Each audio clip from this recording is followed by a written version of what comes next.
क्या आप कभी अपनी बंद आँखों से उस खौफ की कल्पना कर सकते हैं, जहाँ वो इंसान ही आपकी ज़िंदगी का सबसे बड़ा अभिशाप बन जाए, जिसके पास आप अपनी तमाम उलझनों और दुखों का समाधान खोजने गए थे? हम अक्सर एक ऐसे मसीहा की तलाश में रहते हैं, जो हमारी डूबती हुई नैया को पार लगा दे। लेकिन सोचिए, अगर वही मसीहा आपकी इज्जत को नीलाम करने वाला सबसे बड़ा सौदागर निकल जाए तो क्या होगा? महाराष्ट्र के नासिक से एक ऐसी रूह कंपा देने वाली दास्तान सामने आई है, जिसने न केवल मानवीय संवेदनाओं को झकझोर कर रख दिया है, बल्कि आस्था के नाम पर चल रहे एक बहुत बड़े और घिनौने साम्राज्य का पर्दाफाश किया है। ये कहानी किसी गुरु या संत की नहीं है, बल्कि एक ऐसे शातिर अपराधी की है जिसने भक्ति को हवस का जरिया बनाया और धर्म की आड़ में एक ऐसा जाल बुना जिससे सुनकर किसी भी सभ्य समाज का सिर शर्म से झुक जाएगा। नासिक का अशोक खरात, जिसे लोग कैप्टन के नाम से जानते थे, असल में एक ऐसा माफिया था जिसने भक्ति की चादर ओढ़कर दरिंदगी की सारी हदें पार कर दी थी। उसने नासिक जैसे पवित्र शहर की गरिमा को तार तार करते हुए उसे एक देसी एप्स्टीन आइलैंड में तब्दील कर दिया था। वहां आस्था नहीं बल्कि रसूख, काला धन और जिस्मानी भूख का एक बेहद गंदा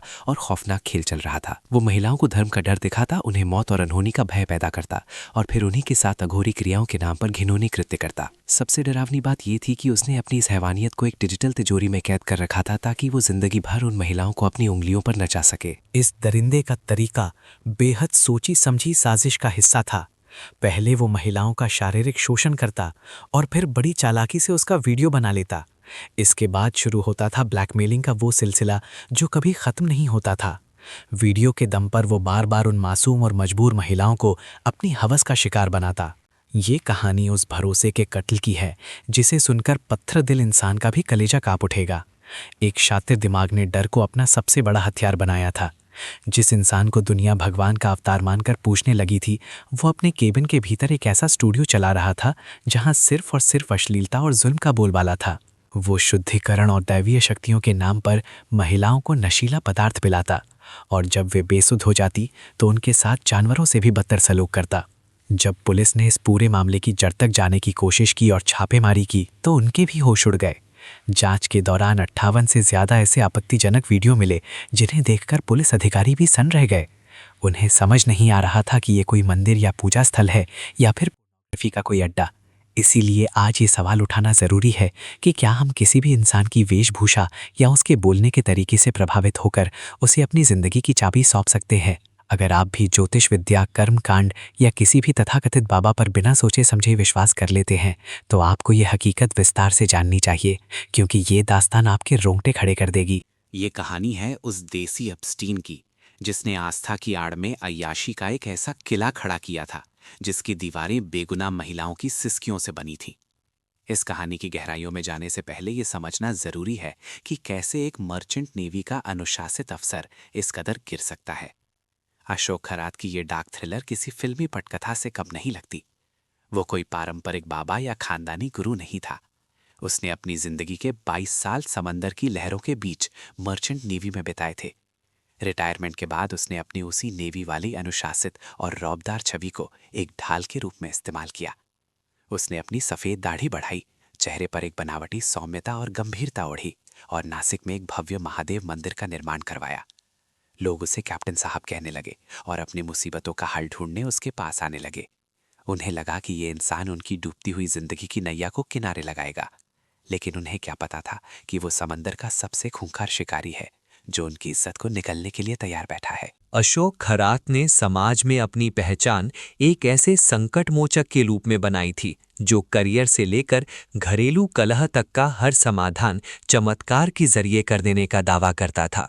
उसे इंसानी मनोविज्ञान की गहरी समझ थी। वो जानता था कि महिलाएं अक्सर पारिवारिक समस्याओं और मानसिक तनाव से टूटी हुई होती हैं। वे अपनी बातें समाज या अपनों से साझा नहीं कर पाती और उनकी इसी खामोश कमजोरी को खरात ने अपना शिकार बनाया। नेवी की सफ़ेद वर्दी उतारकर उसने जब आस्था का चोला पहना तो किसी को शक तक नहीं हुआ, लेकिन जब उसके आश्रम की डर्टी पिक्चर दुनिया के सामने आई तो लोगों के पैरों तले जमीन खिसक गई। उसका वो आश्रम कोई साधारण पूजा स्थल नहीं था, बल्कि वहाँ हाईटेक कैमरों का जाल बिछा हुआ था। रिमोट कंट्रोल से चलने वाली मशीनें और गुप्त केबिन इस बात का गवाह थे कि वहाँ लोगों की मजबूरियों का डेटा इकट्ठा किया जा रहा था। अब सवाल ये उठता है कि उस बंद कमरे या जिसे वो अपना खास केबिन कहता था, वहां भरोसे का कत्ल कैसे होता था? खरात का काम करने का तरीका बहुत ही शातिर और रूह कंपाने वाला था। वो महिलाओं को योनि शुद्धिकरण और दिव्य आशीर्वाद जैसे भारी भरकम और धार्मिक शब्दों के मायाजाल में फंसाता था। उसका वो खास कमरा किसी डरावनी हॉरर फिल्म के सेट जैसा था। जैसे ही वो अपने रिमोट का बटन दबाता, पूरा कमरा सुर्ख लाल रोशनी से भर जाता। दीवारों पर छिपे हुए स्पाई कैमरे उस खौफनाक मंजर को रिकॉर्ड करने के लिए सक्रिय हो जाते। इसी दहशत के माहौल में वो महिलाओं को चरणामृत के नाम पर एक खास तरह का कड़वा पानी पिलाता था। जांच एजेंसियों को अंदेशा है कि उस पानी में बहुत ही शक्तिशाली नशीली दवाएं या वियाग्रा जैसी चीजें मिलाई जाती थीं, ताकि पीड़ित महिला अपनी सुध-बुध खो बैठे और उसका शरीर पूरी तरह से खरात के नियंत्रण में आ जाए। कल्पना कीजिए उस महिला की मानसिक स्थिति की, जिसे प्रसाद समझकर जहर जैसा नशा दिया गया। जब इन महिलाओं की आंखें खुलती थीं तो वे खुद को एक दरिंदे के कैमरों के सामने निर्वस्त्र और असहाय पाती थीं। खरात ने केवल दीवारों पर ही नहीं, बल्कि छत के झूमरों और सजावट के सामानों में भी बारीक कैमरे लगा रखे थे। वो इस पूरी घिनौनी वारदात के हर पल को रिकॉर्ड करता था। उसका मकसद सिर्फ एक बार का शोषण नहीं था, बल्कि वो उन वीडियो का इस्तेमाल करके उन महिलाओं को बार बार अपने पास बुलाने और उन्हें ब्लैकमेल करने के लिए करता था। वो खुद इन वीडियो को प्रोफेशनल तरीके से एडिट करता था और उन्हें अलग अलग फोल्डरों में बहुत ही सुरक्षित तरीके से रखता था। SIT की जांच में ये भी सामने आया है कि इन वीडियो का इस्तेमाल वो उन रसूखदार लोगों को दबाने के लिए भी करता था, जो उन पीड़ित महिलाओं के रिश्तेदार थे या समाज में बड़ा नाम रखते थे। SIT की तफ्तीश जैसे जैसे आगे बढ़ी, वैसे वैसे और भी चौंकाने वाले खुलासे हुए। जांच टीम को खरात के उपकरणों से करीब 2500 ऐसे कोडवर्ड मिले, जिन्होंने कई बड़े सवाल खड़े कर दिए। क्या इस पूरे गंदे खेल के पीछे कुछ बहुत बड़े VIP चेहरों का हाथ था? पुलिस ने अब तक इस मामले में 10 से ज्यादा FIR दर्ज की हैं, जिनमें बलात्कार से लेकर करोड़ों रुपए की धोखाधड़ी के संगीन मामले शामिल हैं। खरात के पास जो मोबाइल फोन और लैपटॉप बरामद हुए हैं, उनमें 2500 से ज्यादा मोबाइल नंबर सेव थे। सबसे हैरान करने वाली बात यह थी कि ये नंबर किसी नाम से नहीं, बल्कि VIP 01, फ्लावर, गेस्ट, ए जैसे अजीबोगरीब कोडवर्ड के साथ सुरक्षित थे। पुलिस अब इस बात की तहकीकात कर रही है कि इन कोडवर्ड के पीछे कौन से चेहरे छिपे हैं। क्या फ्लावर का मतलब कोई मासूम फूल था, या फिर किसी बड़ी हस्ती की तरफ इशारा? खरात की उस डायरी और फोन का पूरा डेटा फॉरेंसिक टीम के हवाले है और एक एक फाइल की बारीकी से जांच की जा रही है। खरात की पुलिस कस्टडी का बार बार बढ़ना इस बात की तरफ साफ इशारा करता है कि इस मामले की जड़ें बहुत गहरी हैं। ऐसा माना जा रहा है कि इन कोड वर्ड के पीछे महाराष्ट्र की सियासत और प्रशासन के कुछ ऐसे रसूखदार लोग हो सकते हैं, जिनका नाम सामने आते ही राज्य की राजनीति में भूचाल आ सकता है। ये सिर्फ एक अपराधी की कहानी नहीं है, बल्कि ये उस सत्ता और ताकत के गठजोड़ की कहानी है जिसे खरात ने ब्लैकमेलिंग के दम पर अपने इशारों पर नचाना शुरू कर दिया था।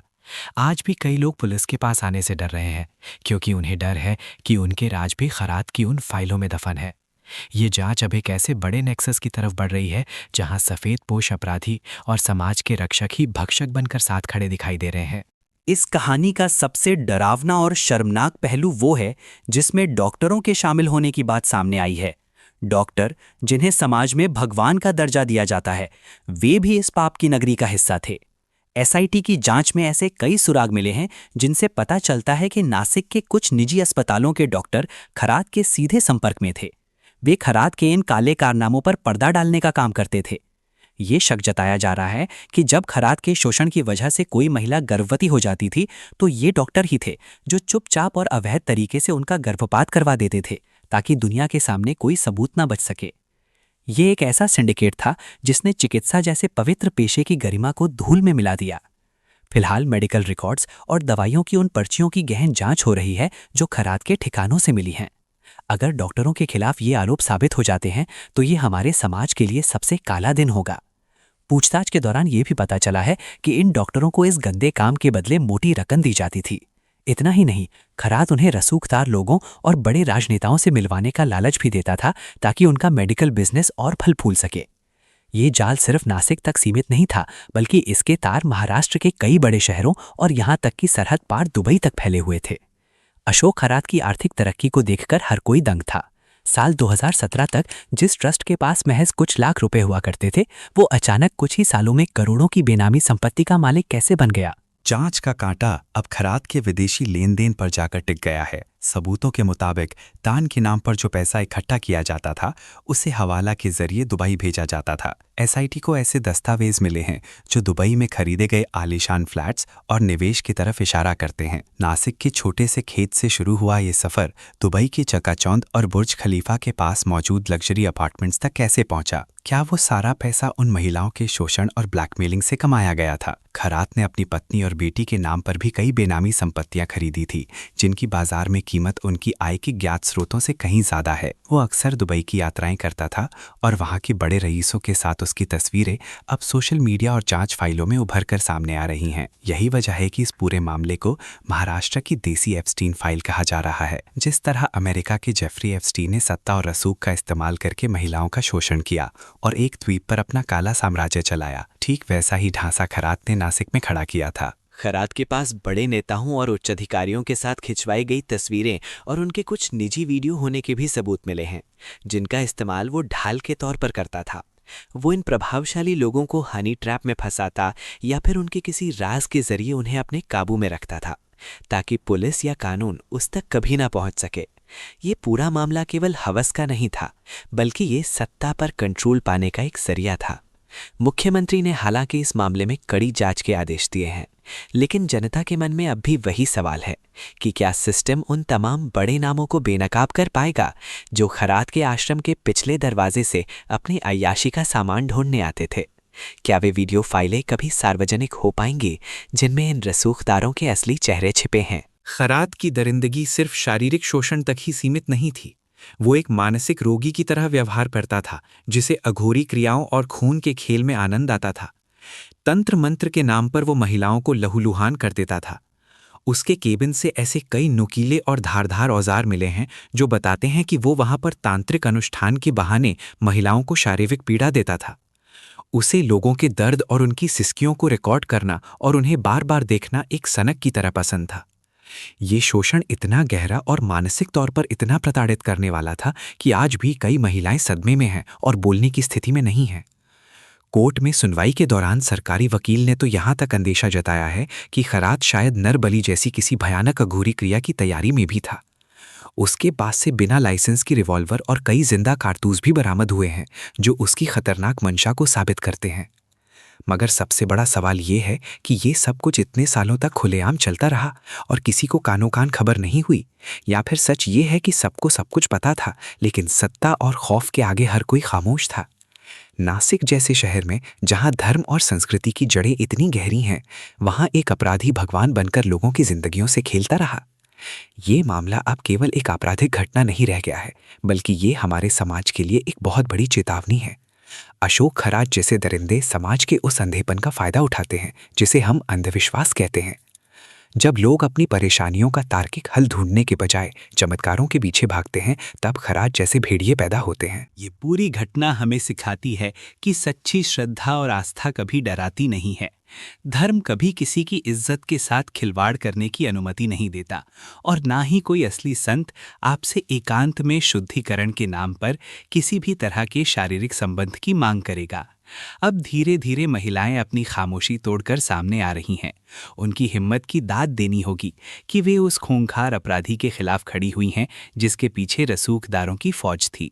कानून अपना काम कर रहा है, पुलिस अपनी जांच बढ़ा रही है, लेकिन असली न्याय तभी होगा जब समाज के भीतर बैठा वो अंधविश्वास खत्म होगा जो ऐसे दरिंदों को पनपने का मौका देता है। करोड़ों की संपत्ति, दुबई के फ्लैट्स, वीआईपी कोड वर्ड्स और नशीली दवाओं के खेल के बीच फंसी ये कहानी हमें याद दिलाती है कि जब हम अपनी बुद्धि और विवेक का इस्तेमाल करना बंद कर देते हैं तो हम खुद ही अपनी बर्बादी का रास्ता खोल देते हैं।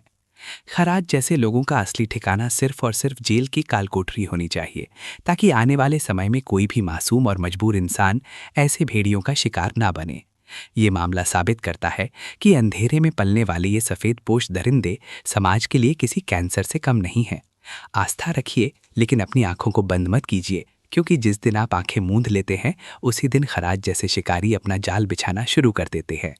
अब वक्त आ गया है कि इस देसी एप्स्टीन के पूरे साम्राज्य को जड़ से उखाड़ फेंका जाए और उन तमाम लोगों को कटघरे में लाया जाए जिन्होंने इसे पाल पोस कर इतना बड़ा बनाया। खरात का अंत महज एक शुरुआत होनी चाहिए ताकि समाज में शुचिता और न्याय की पुनर्स्थापना हो सके।